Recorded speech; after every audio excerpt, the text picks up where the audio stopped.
anticipated albums for the coming year, and there was a band called The Enemy, who were, not a particular fan of them as a band. The guy, Tom from The Enemy, was talking about when he was writing a song, he was like, I don't like to write it down. He's like, if it's any good, I'll remember it, and if it's not, I won't. And I sort of took that on board. And I think I always thought that poets would do poems from memory, like bands do. But obviously generally they don't. But thinking about it, generally musicians don't, do they? It's just pop music. It's not, symphony orchestras aren't doing it from memory. But yeah, I just thought that was a thing. So I was like, well, I'm gonna take on this advice from The Enemy.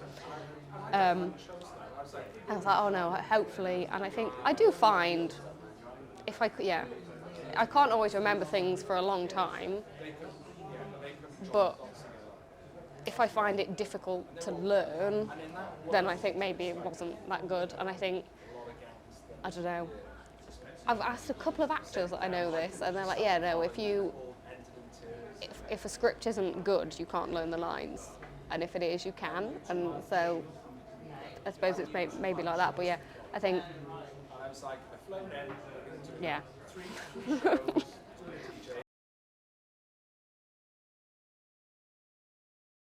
Hello, Emily. I wonder if I may ask you a few questions about your poetry. Yeah, of course.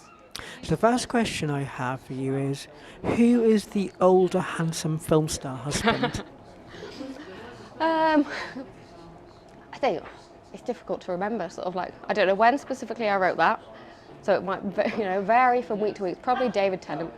I've always loved David Tennant, but I think I sort of really specifically, with a lot of things like this where I'm kind of referencing maybe people in my life or instances in my life, sort of leave these things a bit more open to interpretation, because I think it's nice that if someone else is reading this poem, they can sort of infer whoever it is that might be relevant to them onto something. But yeah, for me, probably, I imagine I would have been thinking about David Tennant. I've always loved him.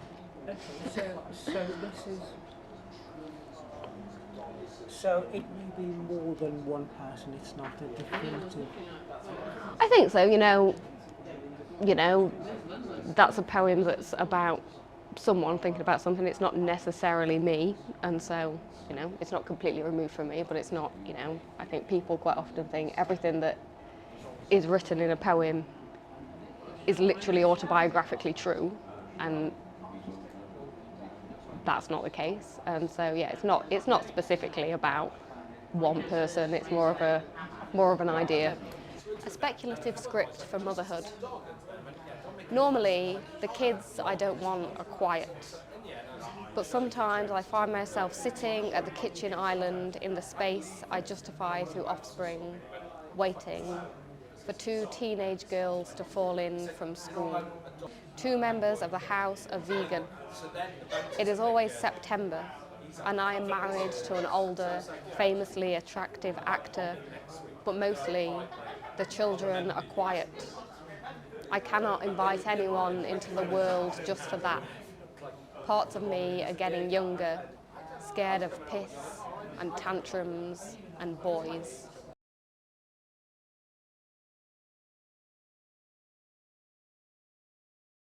How did poetry begin? What inspired you to write these days?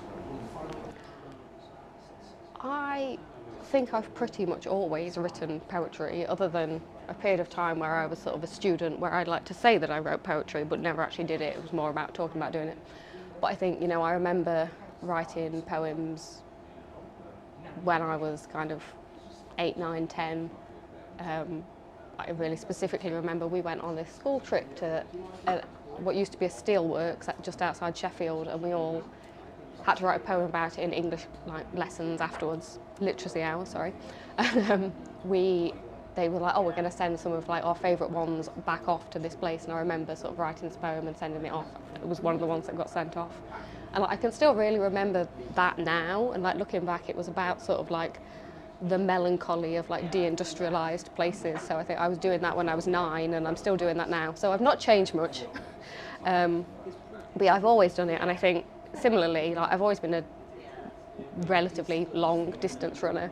And I think it's much easier to do these things if you've always done them. I think I'm with sort of arts things or exercise or whatever, I think it's more interesting when people come to them when they're sort of like 45 and start doing them. I think that's much more tricky than, you know, when you're a kid you can do whatever you want and you don't feel weird about it. So then if I have a poem that was originally called The Greatest Punk Album in the World Ever, and it had a disc 1 and a disc 2, and I've been sort of cancelled to lose the disc 1, and I know my friend that I edited this with the first time was very sad about this. The disc 1 was very much around the mechanics and the machinery and the sort of business cynicism of how punk emerged in England, at least. But if you didn't know about any of that, it just sounded like a very boring poem about some men with very boring sounding names. So it's now called The Greatest Punk Album in the World Ever, Disc 2. And it goes, I'm consciously picking up women to carry in my pockets, to throw at rough walls at moments when something might make them stick. I've lined my back teeth with Viv Albertine, replaced my extremities with Patti Smith. I've built a soft curve around a sad razor. There's blood in my mouth that's familiar. I do the things that men do, just better. And I've swapped my memories for a future. But when I whimper, hear Debbie Harry scream.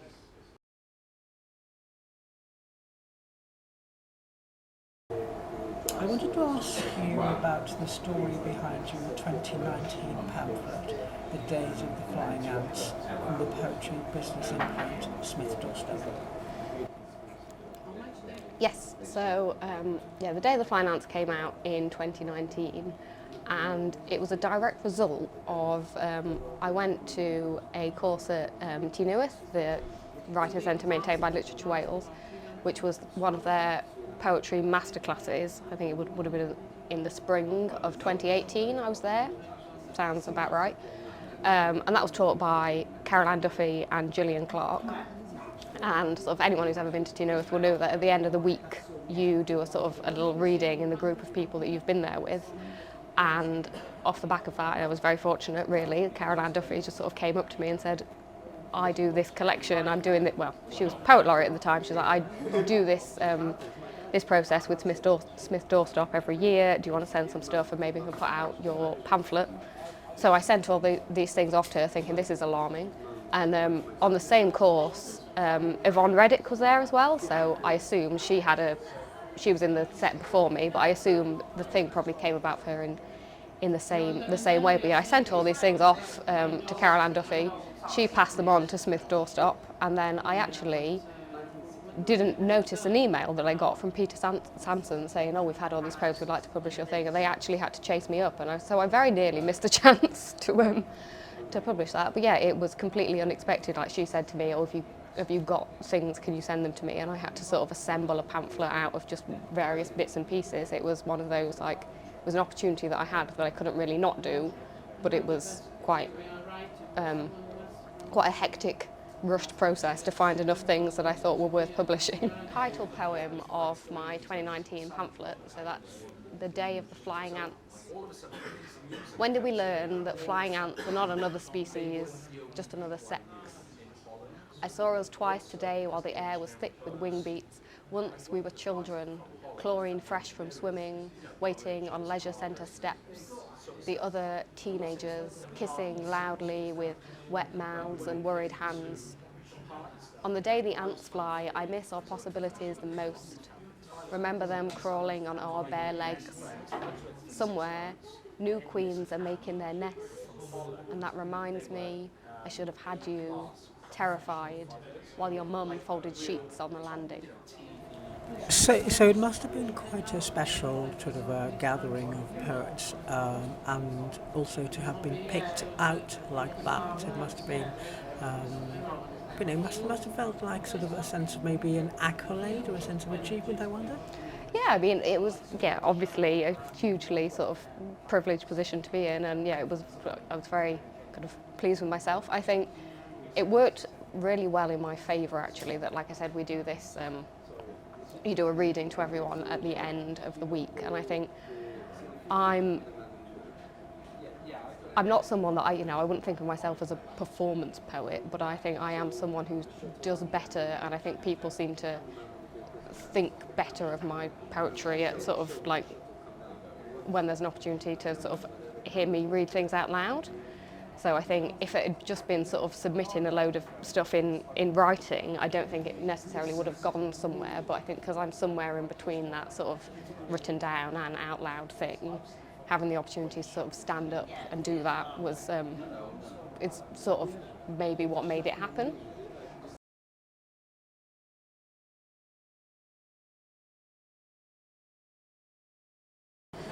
I sense a narrator in your poems who is keenly observant, understands the undercurrents of historical injustices in light of contemporary experiences. And I'd like to know a little more about this, if I may. Yeah,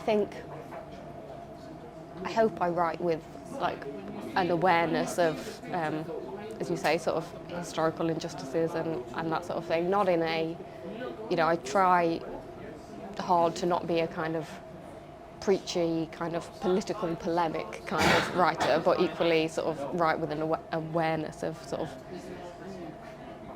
the reality of the world. And I think maybe because of the things I sort of naturally write about, so I come from kind of a post-industrial community and that sort of thing, I think those are things that seem political to people maybe and seem like they're addressing those themes, whereas maybe someone who writes about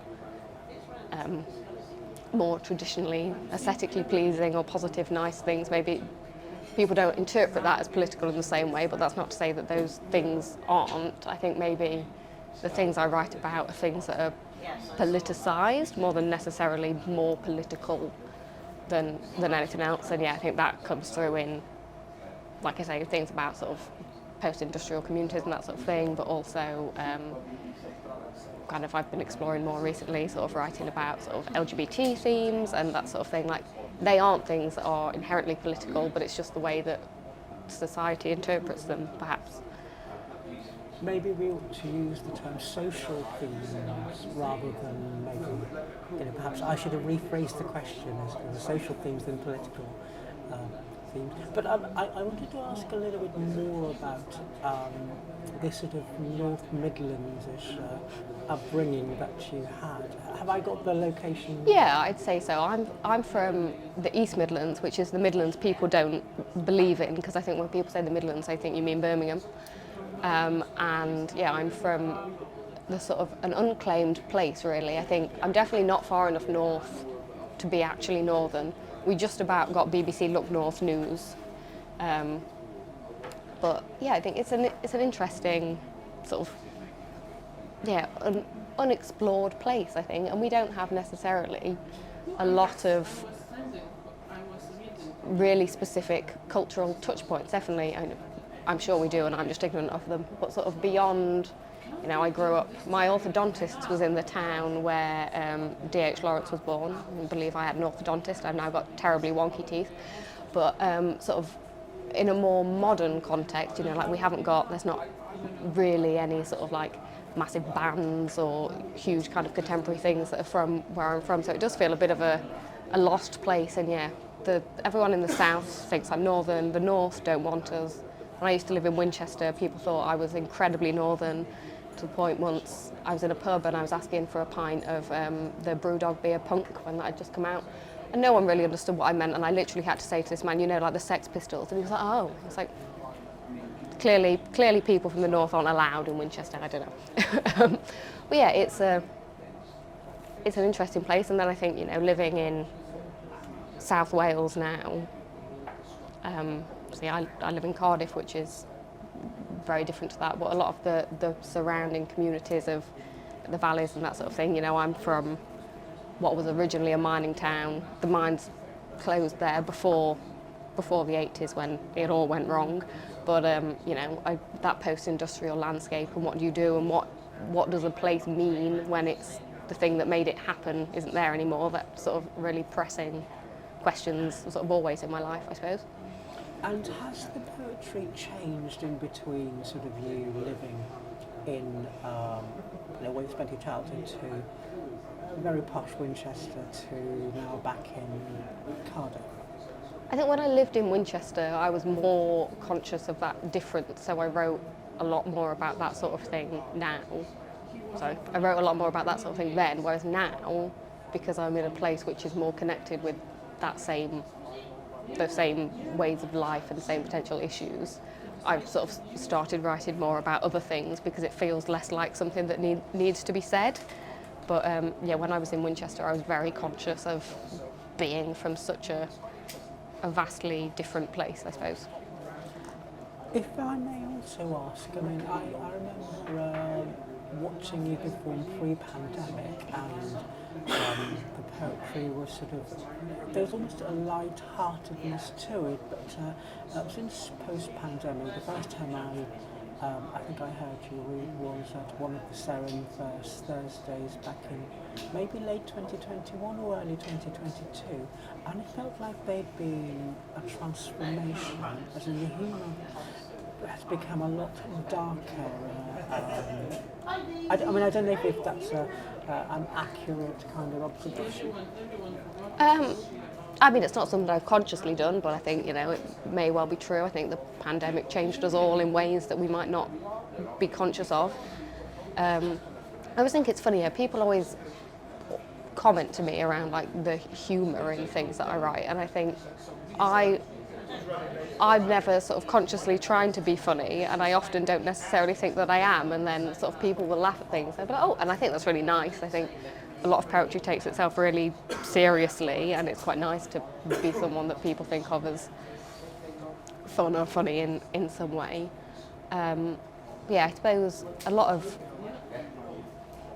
maybe when I was sort of, living in Winchester, and I'd sort of moved there quite unexpectedly, sort of after university, and I suppose writing a lot about leaving home and that sort of thing, and then I suppose the pamphlet, The Day the Flying Ants, was quite a lot about that, and so maybe I'd sort of process that and could move on to maybe potentially bigger, darker themes, or maybe, I don't know, maybe it's the things that I've chosen to read out loud.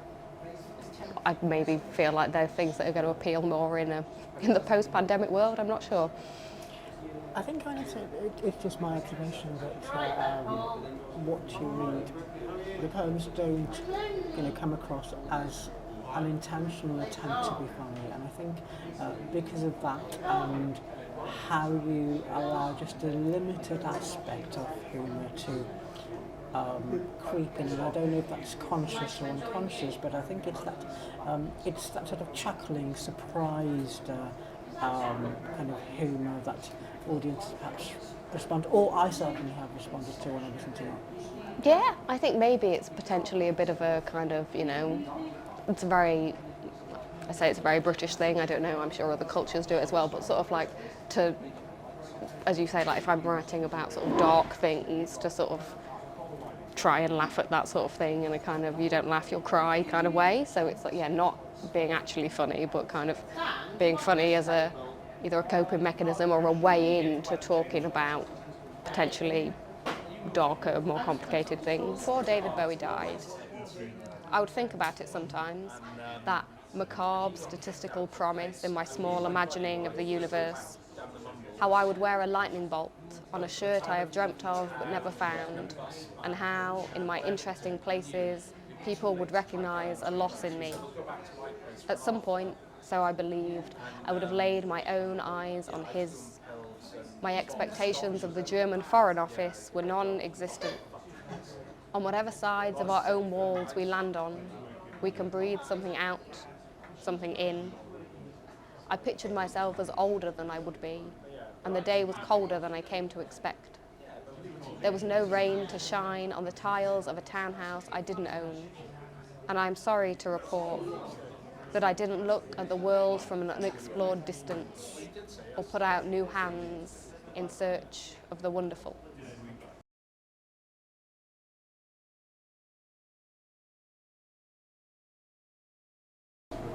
So in response to that, I would say that I've always found your poetry to possess an element of surprise that is quite hard to describe. there are subtle and cute reflections, sometimes pop music or pop culture anecdotes, and overall a sense of something that I would describe as deliciously quirky but also likeable. Would this be an accurate interpretation of you as a poet where you stand now?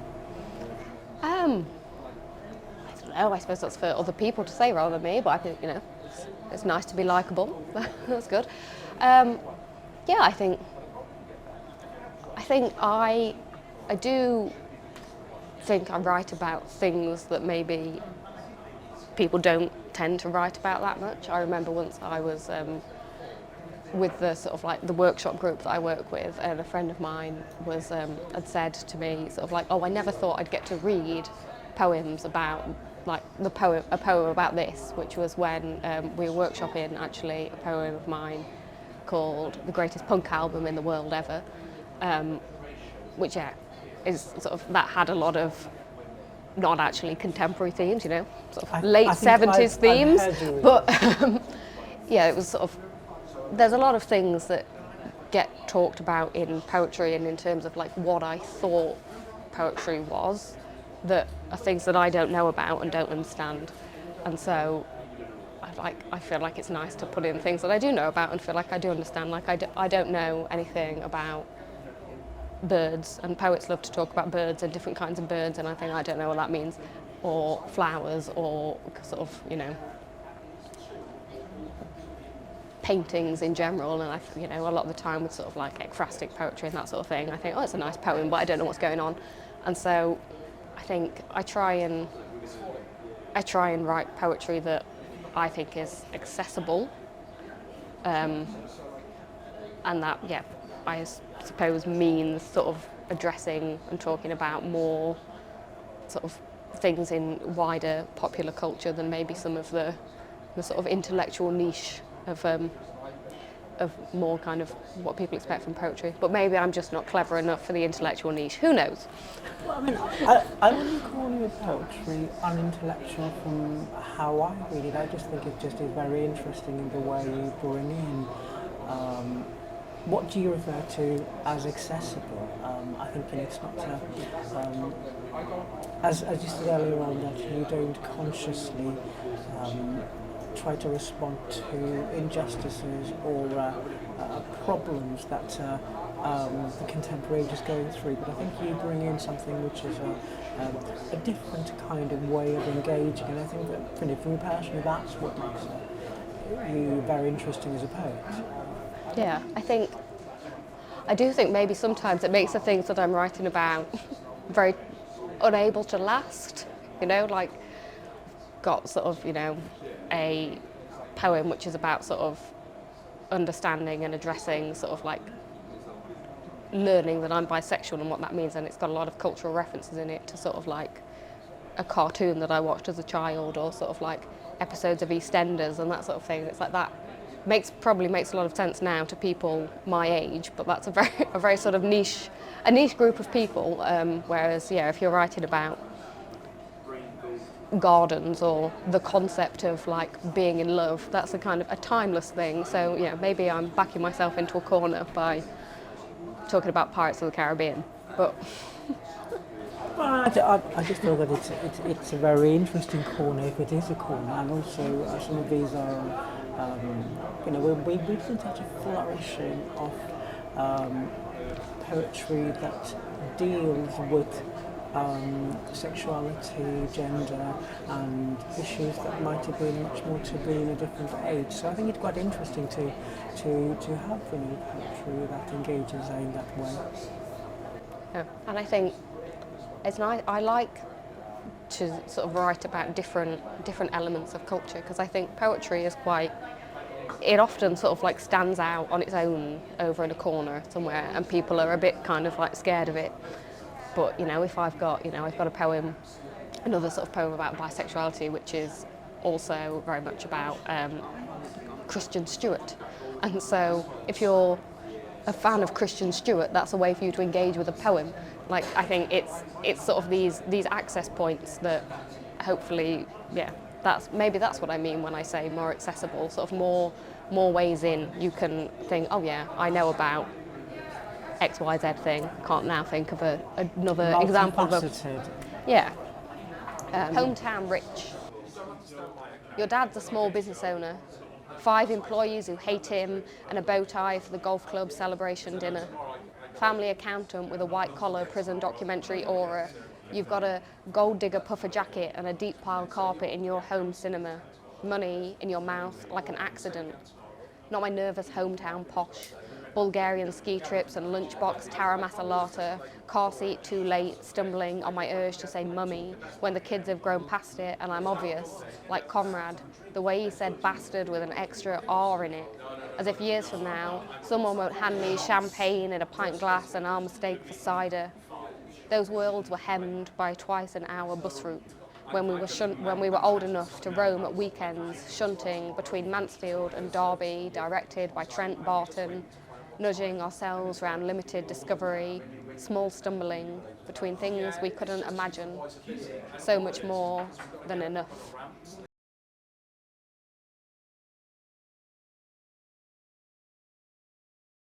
I'd like to know about your upcoming first full-length collection from Sewing Books, please. Yes, so it's coming out in February 2025, hopefully. So the world of poetry moves very slowly. I think I first submitted some bits and pieces to the previous poetry editor, Sarah and Amy Wack, I think maybe in 2019, but it's kind of come together sort of piecemeal from there, and I think it speaks a lot around, there's still a decent amount of stuff in there around sort of growing up and leaving home and what that means, which feels odd now because I've been writing those poems for so long, and like by the time the collection comes out I'll be 32, which feels quite odd to still be writing growing up poems, but you know, they're probably several years old. And then there's a lot of stuff in there around sort of storytelling and pop culture and celebrity and how those things sort of interact with our day-to-day lives. And I think a lot of that came from really early on in lockdown. I started writing a poem called, slightly ridiculously, Michael Sheen keeps parking his car at my office. And then there were a lot of things that came off of the back of that, of sort of like that was a story around something, and then sort of different individual stories. So yeah, there's now Michael Sheen keeps parking his car at my office. James Dean Bradfield is in my way in Tesco's. It's fortunate that I've got a Welsh publisher. I've got all these Welsh sort of touch points to use. But yeah, it's sort of, I think uses hopefully kind of maybe slightly flippant pop culture references to talk about some relatively serious themes in our lives. And yeah, it's been an interesting experience putting it together. I think sort of it's come together in different, it's very much in different little chunks, and when I think about what order all the poems are going to be and I lay them out on the floor, I'm like, oh, these ones fit together, but also these ones fit together, and it's a way to find the Venn diagram where all the right things are talking to the right people at the same time, which is, you know, a challenge that I think everyone who's ever put together a collection has faced. And I'm so glad that you talked about that idea of the poems speaking to each other. How is that process? Is that something quite difficult or easy? There's some that have, you know, I've very much done on purpose, where, you know, I've written a poem about one thing and then I'm like, oh, there's a poem that could go about this that's about another one. So, you know, currently, who knows if they'll still be there by the end, but there's currently sort of 2 poems in there about child actors and what becomes of child actors. So I wrote one and then the other one sort of came from that, and they kind of speak to each other. But then there's other things I think you don't notice until you're like, oh, I've got all of these different things, and oh, I've actually written quite a few different poems that touch on, you know, X, Y, Z theme. And I think it's interesting to sort of see your own subconscious kind of emerge in that. It's like, oh, I didn't realise I'd be writing so much about, you know, sort of, for me, I think I'd written more stuff that touched on kind of coming out than I thought I would have done, or like not necessarily coming out, but sort of not understanding sexuality for a long time. And I'd written all these things independently and didn't realise, and then I was like, oh, actually they go together, but then you think, do they go together, or do I disperse them through the collection like a theme? And I don't think there's right answers to those questions. It sort of comes together in a different way for different people. And then there's also, the advice from sort of, Zoe Brigley and Rhian Edwards, the editors at Seren, of kind of like, you need to make sure you've got a lot of good stuff at the front, and then maybe the sort of B-sides go further back. So yeah, there's a lot of different ways to approach that, I suppose. West. It's best to re-enter Wales at dusk. Avoid the bridge. Dive from the Midlands into Monmouth, and at the Croeso, wind down your window. Play motorcycle emptiness to the famous air. Drive fast on the green roads. They have little need for motorways just there. Now gather what the English call consonants. Cast off these new Latin vowels. Steady yourself. If you must take the M4 into Cardiff, go slow. Mention those red trees that smother the hillsides to the empty passenger seat. Or better yet, head west, worrying the shape of the country until you find the sea. Rain will fall in the mountains and meet you there by morning.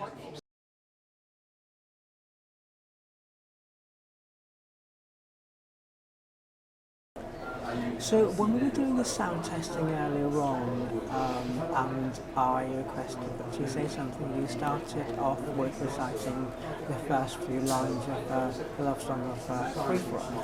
Yes. So I just wondered, that got me thinking if T.S. Eliot is an influence. But I mean, the wider question is that, who are the poets you like to read from the past and present, and also, if there's any other, maybe any other art forms or genres that have seeped into how you developed as a reader of poetry, or how you kind of work around your art. Yeah, I think, like I've said before, like I've always written poetry, and so there's like poetry that you read as a kid, so like the big thing for me, like Janet and Alan Allberg and all that sort of thing that we read in school. But because I'd always written poetry for a long time, I think I was guilty of being one of those people that was writing poetry without reading it, because it was just sort of something that I did that was maybe more like writing song lyrics or whatever when you're a kind of emotional teenager. And then when I was at sixth form, I had an English literature teacher who used to run a sort of a poetry appreciation group in lunchtime, so it was very much around reading and understanding poetry rather than sort of writing. And I went to that, and like proof rock was one of his big things. So I really specifically do remember reading that in that session and really liking that poem. And there was another thing that he read with us, which was V by Tony Harrison, which I think, I've spoken around sort of like post-industrialism and all that sort of thing. Like that was a big thing, and I didn't realise that people actually wrote poems where, you could swear and be like that in poetry. I thought it was all a bit sort of hoity-toity. But yeah, for a long time I didn't read a huge amount of poetry, and then I think when I started to do so more kind of outside of, my English, half of an English literature degree and that sort of thing, sort of contemporary poets, I think the first contemporary poet for me that I really sort of enjoyed and sort of resonated with would have been Helen Moore, who is from just one junction up the M1 from where I'm from, and so I saw her read at an event in Winchester, so feeling quite removed from that space, and then this woman turned up with the same accent as me. So I think definitely Division Street, her first collection, was something that I really enjoyed. Her second collection as well, and I've just bought The Illustrated Woman, I believe it's called, but I've not read it yet, but I'm looking forward to that. Sort of other kind of contemporary poets, I actually now think I'm going to pronounce her name wrong, which is terrible, but Tinashani Doshi, Girls Coming Out of the Woods, I really enjoy. I went through a phase during lockdown when I had nothing to do of trying to learn some poems by heart, and one of the poems that I tried to learn then was Ode to Patrick Swayze out of that collection, Girls Coming Out of the Woods, which I think is very much, I don't know, that's one of those things I thought, this is a poem that I wish I'd written. I really love that. And then more sort of historically, I suppose, the main person I remember reading on purpose. I say it was for some English literature coursework, but it was self-directed, so it was what I decided I wanted to write about, was various Philip Larkin collections. And I think, I've spoken around, like, I want to sort of try and write kind of open, accessible poetry for ordinary people, and that was obviously one of his big things, alongside some maybe more problematic elements.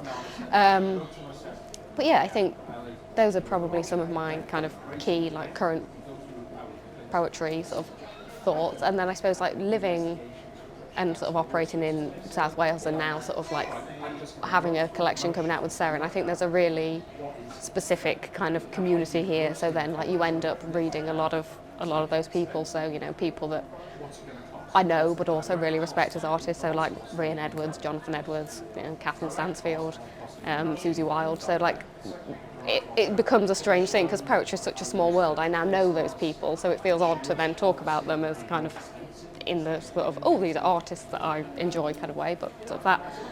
And then I think when I was being an emotional teenager and writing poetry and not necessarily reading anything, not reading any poetry, pretty much everything that I read that wasn't sort of on a syllabus of, like when I was GCSEs, A-levels, that sort of thing, were things that were quote unquote assigned to me by dint of being a Manic Street Preachers fan. So I read a lot of J.G. Ballard, I read A Clockwork Orange, I read Junk, I read The Virgin Suicides, I read the autobiography of Malcolm X. That was all it was sort of fed to me of, like, it was really useful actually, because it's like, this is an alternative selection of things that you can engage with, rather than the stuff that is given to you by schools. And also I think, the school I went to, my GCSEs, I didn't read any novels, which I say to people and they're like, how?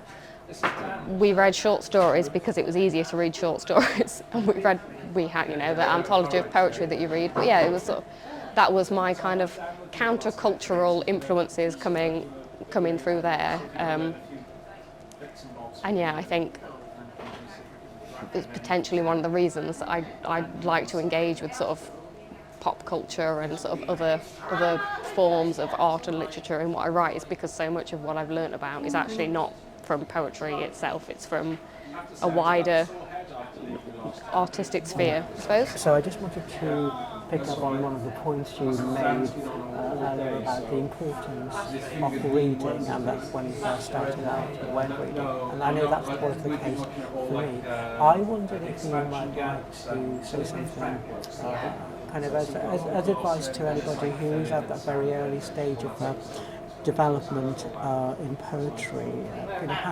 How do you feel wide reading impacts? Yeah, I think I really remember when I was writing my personal statement when I was applying to universities, I sort of started it in a very kind of pretentiously teenager way with a quote from the T.S. Eliot essay Tradition and the Individual Talent, which is very much about this concept of it's more than just being good at something. You have to know your history and what's going on and that sort of thing.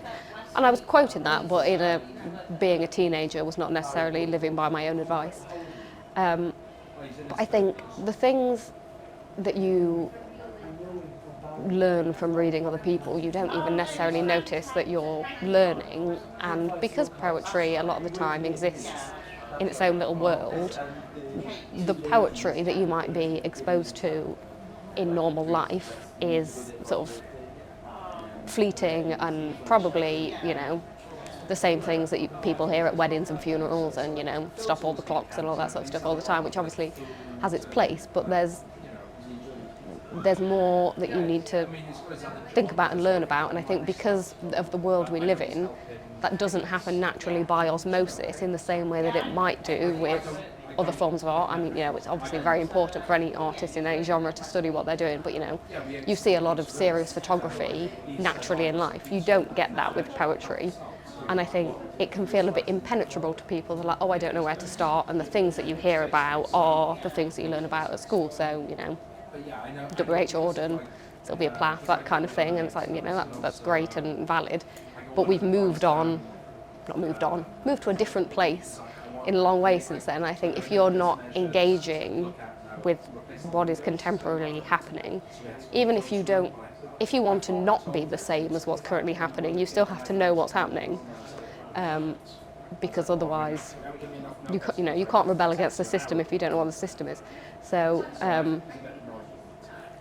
I think, yeah, finding ways into these things, and looking around and thinking, just because you might have heard a certain name in poetry quite a bit, and you might engage with that, and you might actually not enjoy that, but that's okay. I think because poetry is a relatively small art form and world, there's this idea of like, oh, you like poetry, so you must like all the poets.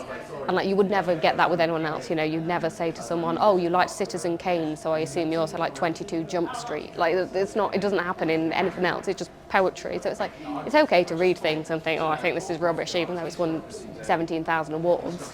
But it's just being involved in that space, and like, it will be obvious to editors and to readers and to anyone else if you've not read anything that was written, in the 21st century, in the 2020s, this year. Like, it, the world changes, and if you're not paying attention to that, you sort of stick out and look like you still think it's 1980 in 2023, which is not what anyone wants.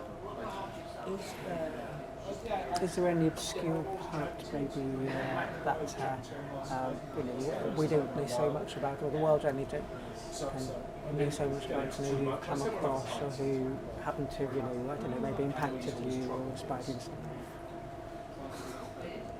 I think when I was growing up, when I was sort of a teenager, was in the phase just before online shopping was really like, online shopping existed, but it was before it was like really like a normalised thing. So it was just before, for music and that sort of thing. I think I got Spotify when I was about 15. So before then, you had to rely on what you could find locally, or you had to spend 3 hours of your life doing a round trip to Nottingham. There wasn't a record shop or a bookshop or anything like that where I lived. So I used to go to charity shops quite a lot, and as discussed, look for the things that were recommended to me by the Manic Street Preachers. But like, I've then found things sort of in those places that even aren't necessarily things that I even still engage with that much now. But at the time, it was like, oh, this is an interesting thing. So I remember I found a couple of collections, like Blood Axe collections from Peter Reading was definitely one. I can't think now of who other people might have been, but yeah, things that I sort of picked up probably based on like a picture on the cover rather than anything else, but they were things that were very different to me, and I didn't necessarily even know how to engage with them, because it wasn't something that, as I said, I wasn't reading much poetry. It wasn't something that I was used to doing. But yeah, and then I can't think of more specifically contemporary things. I don't know. After all my advice about being contemporary, I'm not a hugely contemporary person. I was born in the 90s, and as discussed, I've written, I write poetry about, David Bowie and the early punk movement. Like, these are things before my time. But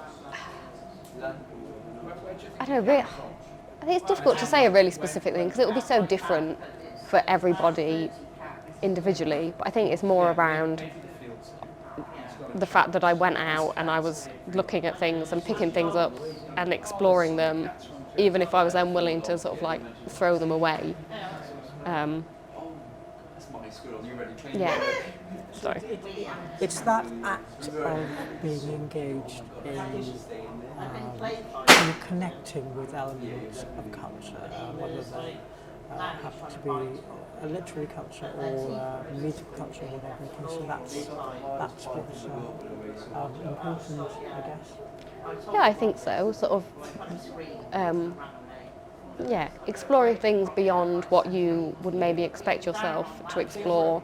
And like, sometimes now I think I will sort of convince myself to keep reading something that I'm not particularly enjoying or engaging with, partly through a bit of cultural pressure of like, oh, this is supposed to be really good and maybe you're just daft and you're not getting it, but also because I think it is important to, you don't just want to stay in your comfort zone of things that you like all the time. And I do find that like the more poetry I read, the more productively I'm able to write, whereas even if I'm reading lots of, you know, novels or non-fiction or, you know, watching lots of new films or listening to lots of new music or whatever, that's less helpful in terms of producing new things, even if actually all the poetry I'm reading at the time, I think, don't understand why this has won all these awards, I don't think it's very good.